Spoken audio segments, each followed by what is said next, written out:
Buenas tardes, yo soy Rocío, ella es Lucía, ella es Noelia y ella es Paula. Somos estudiantes del primer grado de Trabajo Social en la Universidad Pablo de Olavide, en la asignatura de Sociología 1 con la profesora María José del Pino. Bueno, en este podcast vamos a realizar un club de lectura fácil del libro Red Records de Ida B. Wells. Ida B. Wells Barnes fue una verdadera abanderada en la lucha por la perseveración de los derechos humanos. Su implacable batalla pública contra las injusticias de lynching le ganó más enemigos que amigos en su época, pero hoy se la recuerda como una mujer fuerte e incansable y una verdadera heroína estadounidense. Ida B. Wells Barnes nació en 1862, siendo esclavizada y crece en el optimismo de la posguerra civil norteamericana, donde se abolió la esclavitud y a su vez comienza sus oportunidades, pero también las enormes contradicciones que atentan contra sus derechos. Bueno, pues desde pequeña, como cualquier niño de Mississippi, estuvo marcada a fuego por la segregación racial. Siendo adolescente, con 16 años, por ser más exacto, quedó huérfana y no solo murieron sus padres, sino también un hermano menor durante una epidemia de fiebre amarilla que asoló el sur del país. Poco después, como primera profesión, se inclinó por la enseñanza en escuelas para negros, ya que tenía que mantener a sus otros 5 hermanos, y allí denunció la enorme diferencia salarial que existía con las maestras blancas que cobraban casi 3 veces lo que le daban a ella. Fue organizadora comunitaria y líder de GRAS como precursora del movimiento moderno de derechos civiles. Su historia inspiradora nos lleva de Memphis a Chicago, de Washington DC a Inglaterra. Desde Penny Editorials and Publishing, la primera exposición sobre los horrores de los linchamientos de Red Records, hasta una gira por América y Europa, como oradora y manifestante. Ida B. Wells se propuso recorrer el largo camino desde la esclavitud hasta la libertad y la igualdad.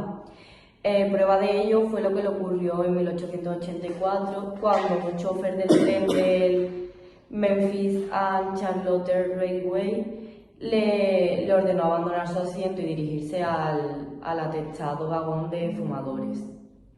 Ida se negó y permaneció en su lugar. No pasó mucho tiempo hasta que él, acompañado de 2 hombres, pues le levantó a la fuerza y la expulsó del vehículo. Ella falleció el 25 de marzo de 1931 a causa de una leucemia a los 68 años. Algunos de los reconocimientos a destacar es que, por ejemplo, en 2020, 90 años después de su muerte, se le otorga una mención en los premios Pulitzer por su excelente y valerosa investigación de la horrible y destinada violencia contra los afroamericanos durante la era de los linchamientos. Y también se le reconoce su labor de pionera en el periodismo de investigación y la lucha por los derechos civiles. También en 2022, la empresa Mate representa el Panteón de Mujeres Distinguidas a Ida B. Wells con una muñeca Barbie. Ahora vamos a hablar también de algunos de los libros más reconocidos de Ida B. Wells. Uno de sus libros fue Southern Horrors y Mob Rule y New Orleans. Otros 2 de sus libros fueron Selected Words of Ida B. Wells Barnett y Lynch Law in Georgia. Yo voy a destacar otros 2 libros, que es All Lynching y Crusade for Justice. Otro de ellos es The Memphis Diary y, por supuesto, de Red Records, que es el libro que vamos a leer a continuación, uno de los capítulos, y espero que os guste. Yo voy a comenzar leyendo el capítulo. El capítulo se llama Historia de varios casos de violación. Se ha afirmado que las mujeres blancas del sur han sido calumniadas porque, al defender a la raza negra de la acusación de que todos los hombres de color que son linchados solo sufren el castigo por agredir a las mujeres, es cierto que las turbas de linchadores no solo se han negado a dar al negro la oportunidad de defenderse, sino que han asesinado a sus víctimas con pleno conocimiento de que la relación del presunto agresor con la mujer que se le acusaba era voluntaria y clandestina. De hecho, una de las principales causas de la agitación contra el linchamiento ha sido la necesidad de defender al negro de esta horrible acusación contra él. Esta defensa ha sido necesaria porque los apologistas de la legalidad insisten en que en ningún caso la mujer acusadora ha sido pareja voluntaria de su amante, que solo es linchado porque primero actuó con maldad. Sin embargo, es bien sabido que ese es el caso. En julio de ese año, 1894, John Paul Bocock, un hombre blanco del sur que vive en Nueva York y editor asistente del New York Tribune, tuvo la ocasión de desafiar la publicación de cualquier caso en el que el negro linchado fuera víctima de la falsedad de una mujer blanca. Tales casos no son raros, pero la prensa y las personas conocedoras de los hechos casi invariablemente los suprimen. El New York Sun del 30 de julio de 1894 contenía una sinopsis de las entrevistas con los principales congresistas y editores del sur. El presidente Cripps de la Cámara de Representantes, que recientemente fue juez del Tribunal Supremo de Georgia, fue el primero en declarar que rara vez o nunca se producía el linchamiento, excepto cuando se han cometido el vil crimen contra mujeres y niños. El Dr. Haas, editor del principal órgano de la Iglesia Metodista del Sur, publicó en su columna que creía que más de 300 mujeres han sido agredidas por hombres negros en 3 meses. Cuando se le pidió que comprobara sus acusaciones o que diera un solo caso en el que se basara su creencia, dijo que podía hacerlo, pero que no resultaba apropiado publicar los detalles. No se pudo aducir ninguna otra prueba más que su creencia para fundamentar esa gran acusación. Y sin embargo, el obispo Haywood, en el Foro de octubre de 1893, cita esta creencia en su apología del linchamiento y añade voluntariamente: es mi opinión que esto es una subestimación. La opinión de este hombre basada en una creencia tenía mayor peso viniendo de un hombre que se ha hecho pasar por amigo de nuestro hermano negro y ha sido aceptado como autoridad. Una entrevista de la señorita Frances E. Williams, la gran apóstol de la templanza, hija de abolicionista y amiga personal y persona que ha ayudado muchos individuos de color, ha sido citada en apoyo del pronunciamiento de esta calumnia contra una raza débil e indefensa. En el New York Voice del 23 de octubre de 1890, después de una gran gira por el sur, donde le contaron todas las cosas los mejores blancos, dijo lo siguiente: la tienda de alcohol es el centro del poder de los negros. Más y mejor whisky es el grito de guerra de las grandes turbas de la cara oscura. La raza del color se multiplica como las langostas de Egipto. La tienda de alcohol es su centro de poder. La seguridad de la mujer, de la infancia, del hogar, está amenazada en 1000 localidades en este momento, de modo que los hombres no se atreven a ir más allá de donde puedan ver su propio tejado. Estas acusaciones tan reiteradas han tenido el efecto de atraer el odio sobre la raza, argumentando una propensión peculiar para este crimen asqueroso. El negro se ve así obligado a defender su buen nombre. Y este capítulo se dedicará a la historia de algunos casos en los que se acusa a los negros de agredir a mujeres blancas. Él no es el agresor de quien se alusa, pero la situación exige que se expongan los hechos, que se hablarán por sí mismos.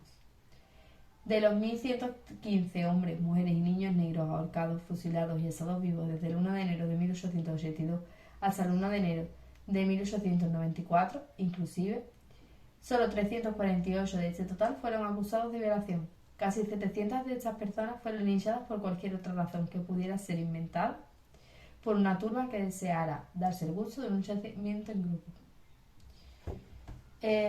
Pues mira, en este capítulo, como podemos ver, se habla de cómo a los hombres de color se les lincha por agredir a las mujeres blancas. Eso se hace sin pedir explicaciones, por lo que muchos hombres de color son acusados falsamente y la mayoría de las ocasiones esos hombres sí mantenían una relación con las mujeres. La situación se agrava cuando en los medios públicos se dan falsos números sobre estas agresiones y además se toman como ciertas muchas de las afirmaciones que dan. Y simplemente se producen para crear odio hacia las personas de color. Todo esto provoca que la sociedad crea un rechazo y sea muchísimo más difícil poder defenderse siendo una persona de color.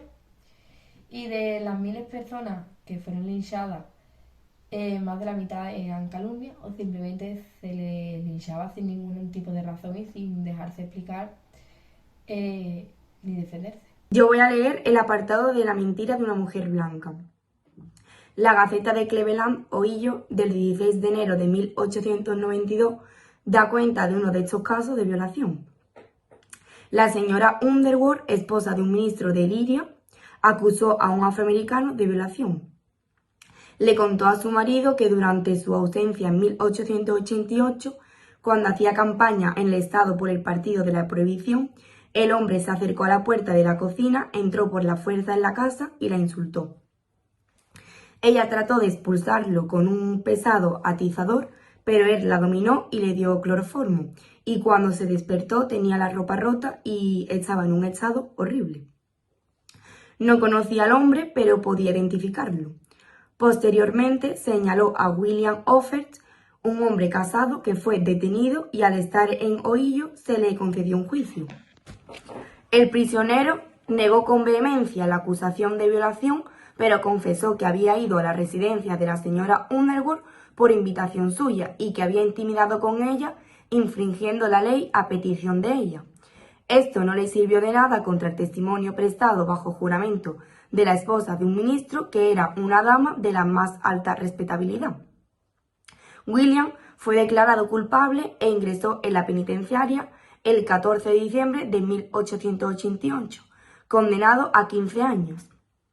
Algún tiempo después, el remordimiento de la mujer la llevó a confesar a su marido que el hombre era inocente. Estas son las palabras de la señora Underwood. Me encontré con Offert en la oficina de correos. Estaba lloviendo, fue muy amable conmigo y como llevaba varios paquetes en los brazos, se ofreció a llevármelos a casa, cosa que hizo. Sentía una extraña fascinación por mí y le invité a visitarme. Él vino trayendo castañas y caramelos para los niños y así conseguimos que nos dejaran solos en la habitación. Entonces me senté en su regazo. Me hizo una propuesta y yo acepté de inmediato. No sé por qué lo hice, pero es cierto que lo hice. Después me visitó varias veces y cada una de ellas fui indiscreta. Después de la primera vez no me importó. De hecho, no podría haberme resistido y no tenía ningún deseo de hacerlo. Cuando su marido le preguntó por qué le había contado que había sido ultrajada, le dijo, tenía varias razones. Una era que los vecinos vieron al tipo aquí, otra era que temía haber contraído una enfermedad repugnante y otra era que temía dar a luz a un bebé negro.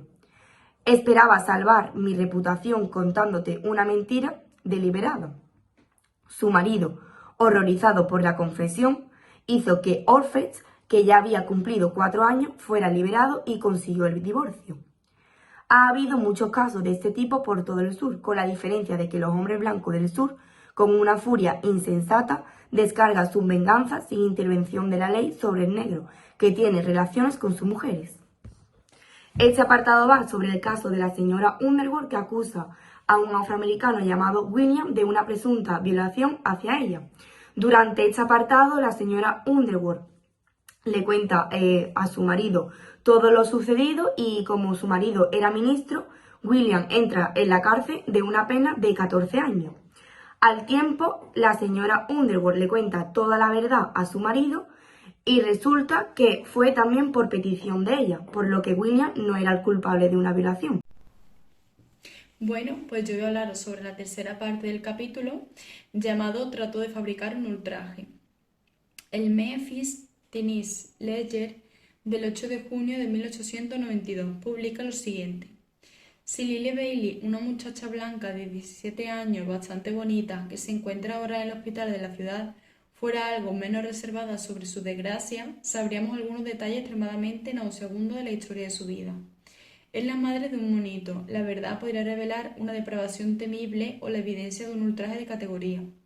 No quiere revelar el nombre del hombre que ha dejado tan negras pruebas de su deshonra, y de hecho dice que es un asunto en el que no puede haber ningún interés para el mundo exterior. Llegó a Memphis hace casi 3 meses y fue acogida en el refugio de mujeres en la parte sur de la ciudad. Allí permaneció hasta hace una semana, cuando nació el niño. Las señoras a cargo del refugio estaban horrorizadas. La niña fue enviada inmediatamente al hospital de la ciudad, donde llevaba desde el 30 de mayo. Es una chica de campo. Llegó a Memphis desde la granja de su padre, a poca distancia de Hernando, Mississippi. No ha querido decir cuándo se fue de allí. De hecho, dice que llegó a Memphis desde Arkansas y dice que su hogar está en ese estado. Es bastante guapa, tiene los ojos azules, la frente baja y el pelo rojo oscuro. Las señoras del refugio de mujeres no saben nada de la niña más allá de lo que averiguaron cuando estuvo internada en la institución, y ella no quiso decir mucho. Cuando nació el niño, se intentó que la niña revelara el nombre del negro que la había deshonrado, pero se negó obstinadamente y fue imposible sacarle ninguna información al respecto. Fíjense en la redacción. La verdad podría revelar una depravación temible o un ultraje de categoría. Si hubiera sido un niño blanco o si Lily Bailey hubiera contado una historia lamentable de ultraje por un negro, habría sido un caso de debilidad o agresión de la mujer y podría haber permanecido en el refugio de mujeres.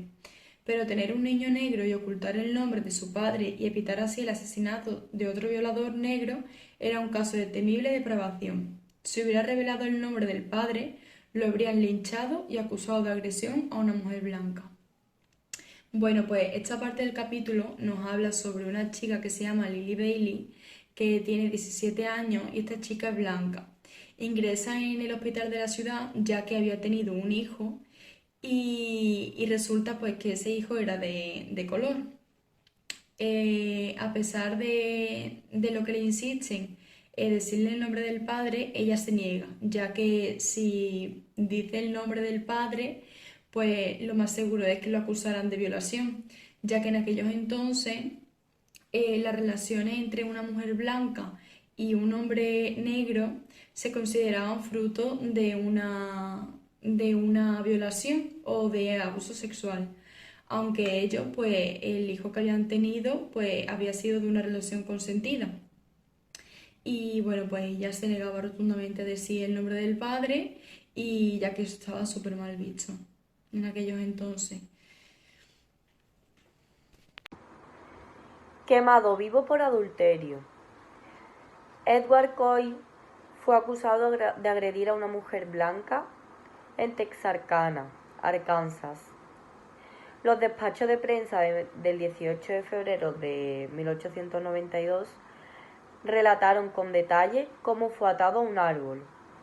Hombres y niños le cortaron la carne del cuerpo y después de verter aceite de hulla sobre él, la mujer a la que había agredido le prendió fuego con mucho gusto.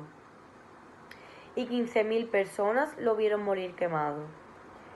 El 1 de octubre, el Inter-Ocean de Chicago incluía el siguiente relato de ese horror de la pluma del espectador. El juez Albion Tourge, como resultados de sus investigaciones. Primer punto. La mujer que fue exhibida como víctima de la violencia era de mal carácter. Su marido era un borracho y un jugador. Punto número 2. Se ha denunciado públicamente que es de general conocimiento que ha intimado con Coy infringiendo la ley desde hace más de un año. Punto número 3. Se ha visto obligada por las amenazas, sino por la violencia, a presentar la acusación contra la víctima. Punto número 4. Cuando se acercó a aplicar la cerilla, Coy le preguntó si lo quemaría después de haber sido enamorados durante tanto tiempo. Y punto número 5. Una gran mayoría de los hombres blancos superiores que han tenido una actuación destacada en el asunto son los supuestos padres de niños mulatos. Estos no son hechos agradables, pero sí ilustrativos de la fase vital de la llamada cuestión racial, para la que se debería designar adecuadamente una investigación seria sobre los mejores métodos mediante los que la religión, la ciencia, la ley y el poder político pueden emplearse para excusar la injusticia, la barbarie y los crímenes cometidos contra un pueblo a causa de su raza y color. No es posible creer que estas personas estuvieran inspiradas por el fervor que les consumía para reivindicar una ley de Dios contra los mestizos más prácticos. La mujer era cómplice voluntario de la culpa de la víctima y siendo de la raza superior, normalmente debía ser más culpable. Pues bueno, bien, haciendo un poco un resumen, eh, pues Edward Coy fue acusado de agredir a una mujer blanca. Entonces, pues la prensa de 1892 pues relató que fue atado a un árbol, que le cortaron la carne del cuerpo y de que después de verterle el aceite ese, pues la mujer a la que agredió, pues le prendió fuego. Y a los meses, el Inter-Ocean de Chicago incluyó varios relatos de ese día. Tras la investigación de un juez, pues se sacó que se decía que la mujer era de mal carácter, que ella intimó con Coy desde hace más de un año y que ella se vio obligada pues a presentar la acusación contra la víctima. También se comentó que Coy, cuando ella iba a prenderle fuego, él le preguntó que si en serio lo iba a hacer después de haber sido enamorados tanto tiempo. Y por último, pues se demostró que la mayoría de los hombres blancos que actuaron en dichos asuntos son los supuestos padres de niños mulatos. Y bien, bueno, pues todos estos hechos son de la fase vital de la llamada cuestión racial, por la que se debería investigar pues adecuadamente y que la religión, la ciencia, la ley y el poder político participen para controlar la injusticia, la barbarie y los crímenes cometidos contra un pueblo a causa de su raza y color. Como hipótesis, pues se sacó que la mujer era cómplice voluntaria de la culpa de la víctima y que siendo de raza superior pues debería ser incluso pues más culpable. Este trozo del capítulo se llama No identificados pero sí linchados. El 11 de febrero de 1893 se produjo en el condado de Shelby, Tennessee, el cuarto linchamiento de negros en 15 meses. Los 3 primeros fueron linchados en la ciudad de Memphis por disparar a un hombre blanco, en defensa propia. Este negro, Richard Nell, fue linchado a pocas millas de los límites de la ciudad. Y lo siguiente está tomado del Memphis, Tennessee Scimitar. Tal y como indicó el Scimitar el sábado, el negro Richard Nell, del que hablaba la señora Jake Will acerca de Forest Hill, en este condado, fue linchado por una turba de unos 200 ciudadanos blancos del barrio. El sheriff Mike Clendon, acompañado por los ayudantes del sheriff Perkins, App y Harvey y un reportero del Scimitar, llegó al lugar de la ejecución, hacia las 3:30 de la tarde. El cuerpo fue colgado de la primera rama de un roble colorado, usando una soga nueva de 1/4 de pulgada. Un nudo del ahorcado, evidentemente hecho por un experto, estaba perfectamente colocado bajo la oreja izquierda del cadáver, y otra cuerda inmovilizaba los brazos de la víctima por detrás. Las piernas no estaban atadas. El cuerpo todavía no estaba rígido cuando la patrulla del sheriff cortó la cuerda para bajarlo, y conservaba todavía la temperatura suficiente para calentar los pies del ayudante Perkins, cuyo carro se usó como coche fúnebre. Al llegar con el cuerpo a Forest Hill, el sheriff hizo un trato con el joven robusto de bigote rubio y profundos ojos azules, que le dijo al reportero de Scimitar que era el líder de la turba, para que llevara el cuerpo a Germantown por $3. Cuando se encontraban a media milla de Germantown, el sheriff y el pelotón fueron alcanzados por el hacendado McDonald's de Corbillard, que había venido a realizar la investigación. El hacendado llevaba consigo su jurado, y se acordó, al ser lo más conveniente para todas las partes, que se debía llevar al cadáver a Germantown y llevar a cabo la investigación sobre la causa de su muerte.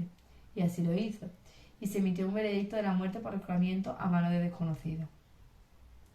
La ejecución de Neal fue realizada deliberadamente y por las personas más prominentes de los barrios de Corbillard, Germantown y Forest Hill, sin ninguna presión y muestra de ira. Fue detenido el viernes sobre las 10 por el agente Bob Cash, que lo llevó ante la señora White. Ella dijo Creo que es el hombre, estoy casi segura de ello. Si no es el hombre, es exactamente como él.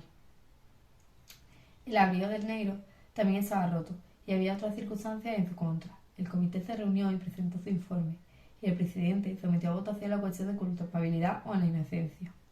Todos los que consideraron que la prueba era lo suficientemente sólida como para justificar la ejecución fueron invitados a cruzar al otro lado de la carretera. Todos, excepto 4 o 5 negros, lo hicieron.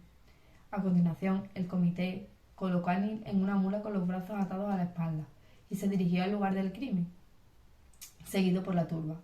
La cuerda, con un lazo ya preparado, fue atada a la rama más próxima del lugar, donde se cometió imperdonable pecado, y la mula del condenado se detuvo bajo ella. Entonces Neil confesó. Dijo que sí era hombre correcto, pero negó haber utilizado la fuerza o las amenazas para lograr su propósito. Afirmó que había sido una transacción comercial y dijo que el precio había sido 25 centavos. Advirtió a los hombres de color presentes que tuvieran cuidado con las mujeres blancas y resistieran la tentación, ya que ceder a su encanto o a las pasiones de los hombres significaba la muerte. Mientras hablaba, la señora White salió de su casa y, llamando a la agente Cash a un lado, le preguntó si no podía salvar la vida del negro, y la respuesta fue no, y la señora White volvió a su casa. Cuando todo estaba preparado, el marido de la víctima de Neil saltó sobre el lomo de la mula y ajustó la cuerda alrededor del cuello del negro. No se utilizó ninguna capucha, y Neil no mostró ningún miedo, ni pidió clemencia. La muda fue golpeada con un látigo y salió disparada de debajo de Neil, dejándolo suspendido en el aire con los pies a 3 pies del suelo. En esta parte se habla del cuarto linchamiento en el condado de Shelby. El hombre fue linchado por 200 personas blancas y la detención se basa simplemente en las palabras de una mujer blanca que no tiene claro si es él, pero dice que se le parece mucho. Y aunque ella preguntó que si podía librarse de la muerte, le dijeron que no y no sirvió de ninguna ayuda. Y es muy impresionante como con tan pocas pruebas se puede jugar y acabar con su vida simplemente por la creencia de que la vida de una persona de color no es tan importante como la de una persona blanca, y además que las personas de color no tengan ningún tipo de defensa ni de derechos para poder evitarlo. El apartado siguiente que voy a leer se llama Entregado a la turba por el gobernador del estado. John Peterson, en las cercanías de Denmark, Carolina del Sur, fue considerado sospechoso de violación, pero escapó. Se dirigió a Columbia y se puso bajo la protección del gobernador, Tillman, declarando de que él también podía demostrar que tenía una coartada con testigos blancos. Un reportero blanco que escuchó su declaración se ofreció a localizar a estos testigos y telegrafió al gobernador que estaría en Columbia con ellos el lunes. Mientras tanto, la turba de Denmark, al enterarse del paradero de Peterson, se dirigió al gobernador y exigió la entrega del prisionero. El gobernador Tillman, que durante su campaña para la reelección del año anterior había declarado que lideraría una turba para linchar a un negro que agrediera a una mujer blanca, entregó a Peterson a la turba. Fue llevado de vuelta a Denmark y la chica blanca agredida declaró que él no era el hombre con toda seguridad. Pero el veredicto de la turba fue que el crimen se había cometido y alguien tenía que ser ahorcado por ello. Y si él, Peterson, no era culpable de esto, sí lo era de algún otro delito, y fue ahorcado y su cuerpo acribillado por 1000 balas. Este apartado va sobre la persona de John Peterson, el cual fue considerado sospechoso de una violación por agredir a una mujer blanca. Aunque durante un tiempo después la mujer blanca vio que él no era el culpable de su violación, fue ahorcado y acribillado por 1000 balas por una turba, por el hecho de ser negro. Vale, pues la siguiente parte del capítulo se llama Linchado por advertencia y dice: Alabama proporciona un caso a este respecto. Un hombre de color llamado Daniel Edward vivía cerca de Selma, Alabama, y trabajaba para la familia de un granjero cercano a ese lugar. Esto dio lugar a una intimidad entre el joven y una chica del dueño de casa, que finalmente acabó en una desgracia para la chica. Tras el nacimiento del niño, la madre reveló el hecho de que Edward era su padre. Esta relación duraba desde hace más de un año y, sin embargo, este hombre de color fue detenido y metido en la cárcel, de donde fue sacado por una turba de 100 vecinos y fue colgado de un árbol y su cuerpo acribillado a balazos. Un despacho que describe el linchamiento termina de la siguiente manera. Esta mañana se encontró a su espalda un cartel que decía lo siguiente: advertencia a todos los negros que tengan demasiada intimidad con las chicas blancas. Esto es obra de 100 de los más destacados ciudadanos de Sur. Por el anuncio hecho por estos 100 destacados ciudadanos, no cabe duda de que comprendían perfectamente el carácter de la relación que existía entre Edward y la muchacha, pero cuando se enviaron los despachos describiendo el asunto, se afirmó que Edward fue linchado por violación. Vale, pues esta parte del capítulo trata sobre cómo un muchacho que trabajaba para una casa de una familia blanca mantiene una relación con la hija del dueño de la casa y tienen un hijo. La madre de la chica revela el nombre del padre del hijo, que se llama Edward, y este pues fue detenido y metido en la cárcel, del cual fue sacado luego por sus vecinos por una turba y lo colgaron de un árbol y lo acribillaron a balazo. Le colgaron un cartel en la espalda con un escrito que decía que advertían a todos los hombres negros de que esas eran las consecuencias que tenían al mantener relaciones con chicas blancas. Y bueno, pues luego se dieron cuenta de que el linchamiento fue por violación. Supresión de la verdad. En el mes de julio, los despachos de Associated Press informaron de que la hija del sheriff, de 8 años de edad, había sido asaltada por un negro grande y corpulento que había sido linchado rápidamente en un condado de Mississippi. La investigación posterior a los hechos muestra que la niña tenía más de 18 años y que fue descubierta por su padre en la habitación de este joven, que era sirviente en el lugar. Pero estos hechos no los ha dado a conocer al mundo la Associated Press. Tampoco ha dado a conocer al mundo esta misma agencia el hecho de que un joven negro que fue linchado en Tuscumbia, en Alabama, el mismo año por el mismo cargo, dijo a la chica blanca que lo acusó ante la turba, que se había encontrado con ella en el bosque a menudo después de haberse citado allí. A día de hoy hay un joven mulato encarcelado en una de las prisiones estatales del sur, que está allí por haber sido acusado por una joven blanca para protegerse. El hombre tenía un título universitario y había mantenido correspondencia con ella y la había visitado clandestinamente hasta que su padre de la chica lo sorprendió en ropa interior en su habitación y tuvo que salir corriendo. Fue encarcelado en otra ciudad para salvar su vida de la turba y su abogado le aconsejó que era mejor salvar la vida declarándose culpable de los cargos que se le imputaban y aceptando una condena de años que intentar defenderse mostrando las cartas que le había escrito esa chica. En este último caso, la turba seguramente lo asesinaría, mientras que tenía la oportunidad de salvar la vida haciéndolo primero. Los nombres, lugares y fechas no se dan por la misma razón.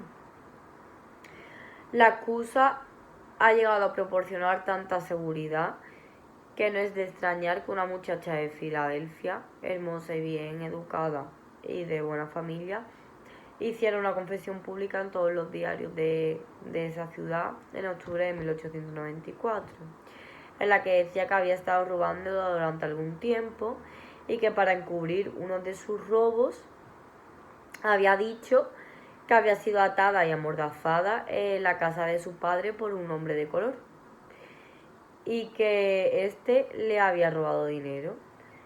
Si esto se hubiera hecho en muchas localidades, solo habría sido necesario que ella identificara al primer negro de la vecindad para que se hubiera reunido un grupo para lincharlo.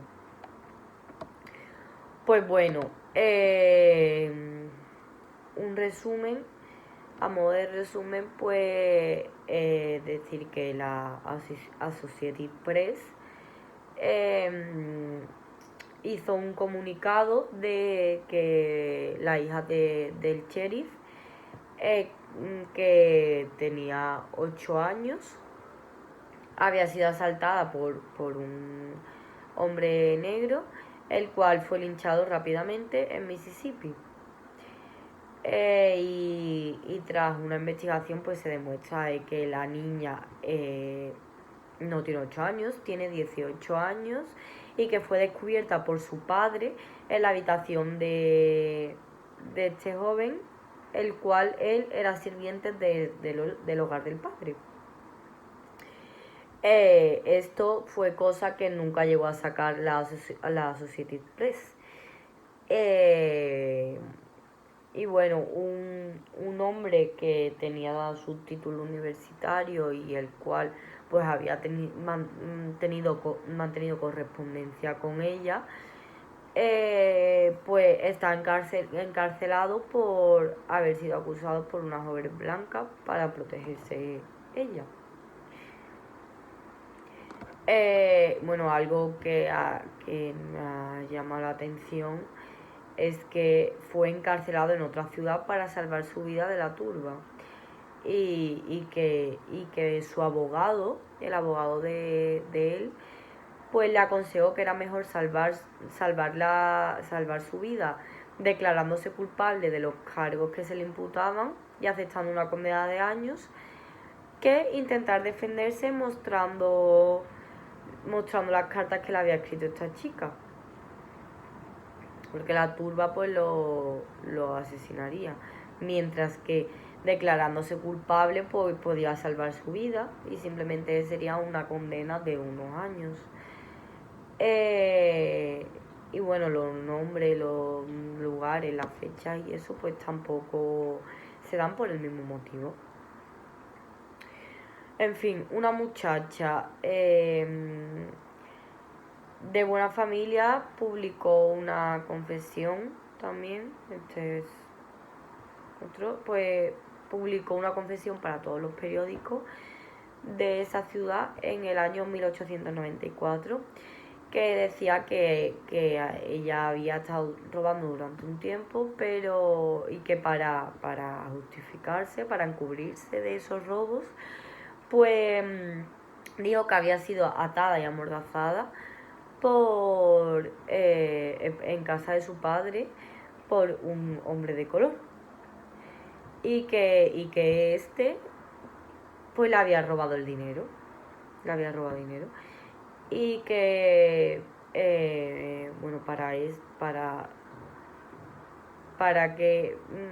esto solo habría sido necesario, para que un grupo se reuniese y lincharan al hombre de color, solo habría sido necesario que la chica, que ella, identificara al primer negro de la zona, para que un grupo se juntase para lincharlo.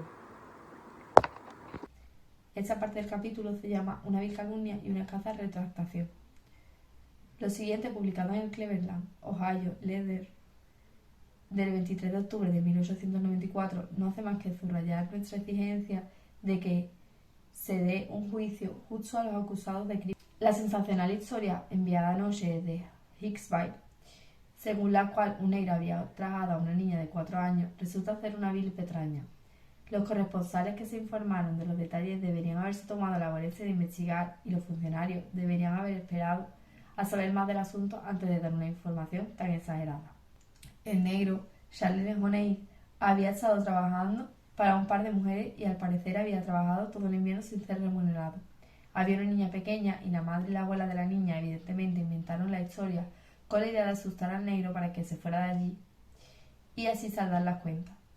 La localidad estaba bastante agitada y durante un tiempo la situación parecía grave. El acusado tuvo hoy una audiencia preliminar y no se presentó ni un ápice de evidencia que indicara que había cometido tal crimen, o que ni siquiera había intentado tal atropello. El alguacil de la aldea estaba asustado y casi no hizo nada para acabar el alboroto de anoche. El asunto fue El asunto fue un ultraje al negro, a costa de una inocente infancia, una mentira desquebrajada de principio a fin.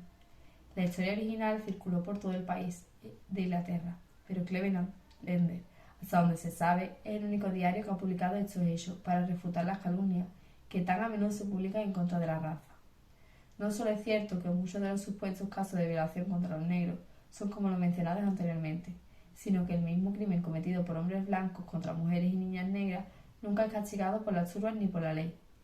Un importante diario de Carolina del Sur afirmó abiertamente que hace unos meses que no es lo mismo que un hombre blanco agregue a una mujer de color que un hombre de color agregue a una mujer blanca, porque la mujer de color no tenía sentimientos más elevados ni virtudes que ultrajar. Sin embargo, las mujeres de color siempre han tenido muchas más razones para quejarse que los hombres blancos, a ese respecto que las mujeres blancas de los negros. En esa parte queda clara que los hombres de color son acusados injustamente y en la gran mayoría de las veces. Entonces, al lincharlos sin un veredicto justo, pues se producen muertes que se podrían haber evitado simplemente con una investigación de los hechos.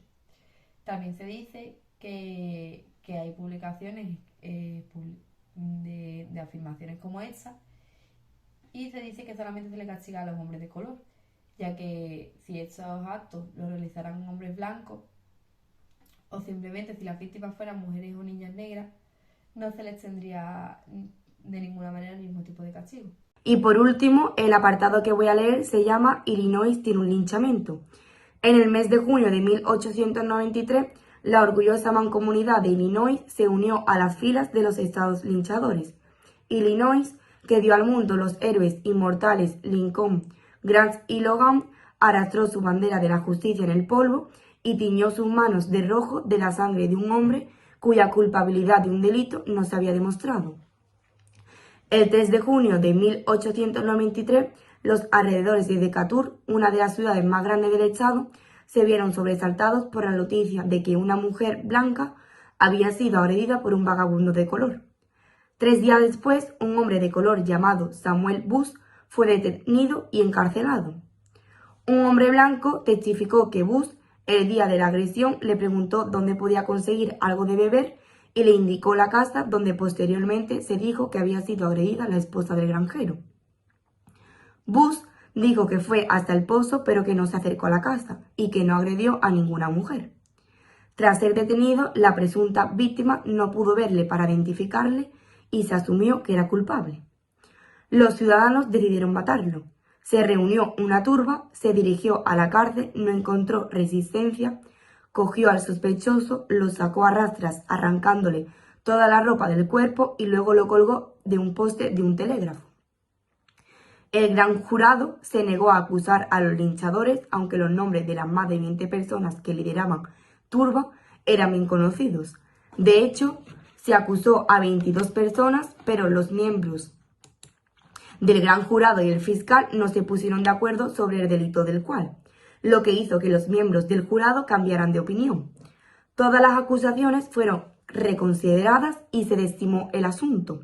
Ni uno solo de las docenas de hombres con una destacada participación en ese asesinato ha sufrido más molestias por la carnicería de este hombre que las que habría sufrido por disparar a un perro. Por último, este apartado va sobre la figura de Samuel Bush, que fue acusado sobre una presunta agresión a una mujer blanca, y el problema de este caso es que la presunta víctima pues no pudo verle ni siquiera para identificarle, para así ver si era él o no. Se asumió que era culpable y pues los ciudadanos decidieron matarlo. Y así lo hicieron, se reunieron una turba y lo colgaron de un poste de un telégrafo. Otro problema que tuvo este caso es que el gran jurado no echó cuenta sobre el asunto, porque ni siquiera acusaron a los linchadores que habían matado a Samuel Bush. Bueno, pues os voy a leer la última parte del capítulo, que se llama Justicia en función del color. Y dice: en Baltimore, Maryland, una banda de rufianes blancos asaltó a una respetable chica de color que salía a pasear con un joven de su misma raza. Sujetaron al acompañante y ultrajaron a la chica. Fue un acto lo suficientemente ruin como para hacer hervir la sangre sureña, que aduce su horror a la violación como excusa para la anarquía. Pero ella era una mujer de color. El caso llegó a los tribunales y fueron absueltos. En Nashville, Tennessee, hubo un hombre blanco, Pat Hanifan, que ultrajó a una niña de color, que quedó arruinada de por vida por las lesiones físicas recibidas. Fue encarcelado durante 6 meses, liberado y ahora es detective en esa ciudad. En la misma ciudad, el pasado mes de mayo, un hombre blanco ultrajó a una niña de color en una farmacia. Fue detenido y puesto en libertad bajo fianza en el juicio. Se rumoreó que 500 hombres de color se habían organizado para lincharle. 250 ciudadanos blancos se armaron con Winchester y lo protegieron. Se colocó un cañón frente a su casa y se ordenó que acudieran los fusiles de Buchanan, la milicia estatal, para protegerlo. La turba de color no se presentó. Solo 2 semanas antes, Grizzard, que entonces solo estaba acusado por violar a una mujer blanca, fue sacado de la cárcel ante los ojos del gobernador Buchanan y de la policía y la milicia y arrestado por las calles a plena luz del día, clavándole cuchillos a cada paso y con toda la crueldad diabólica que a una turba frenética se le podía ocurrir. Finalmente, le tiraron desde un puente y le cortaron las manos en pedazos mientras intentaba trepar por los montantes. Un ejemplo claro y sangriento de la sed de sangre de la civilización decimónica de las Atenas del Sur. No pidió que acudieran cañones ni militares en su defensa, se atrevió a visitar a una mujer blanca. En el mismo momento en que estos civilizados blancos expresaban su determinación de proteger a su esposa e hija, asesinando a Grizzard, había un hombre blanco que estaba en la misma cárcel por violar a Maggie Reese, una niña de color de 8 años. No sufrió ningún daño. El honor de las mujeres adultas que estaban encantadas de recibir las atenciones de Grizzard y Ed Coy, siempre y cuando no se conociera la relación, tenía que ser protegidas. Eran blancas.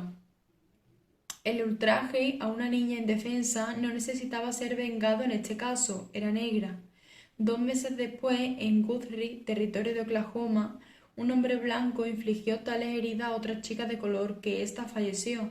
No fue castigado, pero en el mismo pueblo, en el mes de junio, se intentó linchar a un hombre de color que había visitado a una mujer blanca. En Memphis, Tennessee, el mes de junio, Ellerton Dorr, marido de la viuda de Russell Hancock, fue arrestado por intentar violar a Mattie Cole, la cocinera de una vecina. Solo la aparición del patrón de Mattie le impidió cumplir su propósito. Los amigos de Dorr declararon que estaba borracho y que no era responsable de sus actos. El gran jurado se negó a acusarlo y el caso fue desestimado. En Tallahassee, Florida, una niña de color, Charlotte Gilliam, fue agredida por hombres blancos. Su padre pidió una orden de detención, pero el juez se negó a emitirla. En Bowling Green, Virginia, Moses Christopher, un muchacho de color, fue acusado de agresión el 10 de septiembre. Fue acusado, juzgado, condenado y sentenciado a muerte en un día. En el mismo estado, en Danville, 2 semanas antes, el 29 de agosto, Thomas Penn, un hombre blanco, cometió una agresión criminal contra Lina Hanna, una niña de color de 12 años, pero no ha sido juzgado ni mucho menos ejecutado por el sistema legal o la turba. En el condado de Surrey, Virginia, Silly Brock, un hombre blanco, agredió criminalmente a una niña de color de 10 años y la amenazó con matarla si lo contaba. A pesar de ello, la niña se lo confesó a su tía, la señora Alice Bates, y el bruto blanco añadió otro crimen al matar a la señora Bates, cuando ésta le reprendió por agresión a su sobrina. Vació el contenido de su revólver en el cuerpo de la mujer mientras ésta estaba tumbada. Brock nunca ha sido detenido y las autoridades judiciales no han hecho ni el menor esfuerzo para conseguirlo. Pero incluso cuando la ley castiga a villanos blancos por este horrible crimen, rara vez o nunca se solicita la pena capital. 2 casos recién extraídos de los diarios bastarán para mostrar cómo se castiga este delito cuando es sometido por delincuentes blancos y negros. Los Will 19 de octubre, Smith Young, de color, ha sido condenado hoy a la horca. Young agredió criminalmente a un niño de 6 años hace unos 6 meses. Jack Blasher, un francés de Pontiac, que fue detenido en ese mismo lugar por una agresión criminal a su hija Fanny el 29 de julio pasado, declaró que no se oponía a la acusación cuando fue juzgado en East Greenwich, cerca de Providence, Rhode Island el martes y fue condenado a 5 años en la prisión estatal. Charles Wilson fue declarado culpable de agresión a Mamie Case, de 7 años, en Filadelfia en octubre y condenado a 10 años de prisión. Era blanco. Los tribunales de Indianápolis condenaron en septiembre a un hombre blanco a 8 años de prisión por agredir a una niña blanca de 12 años.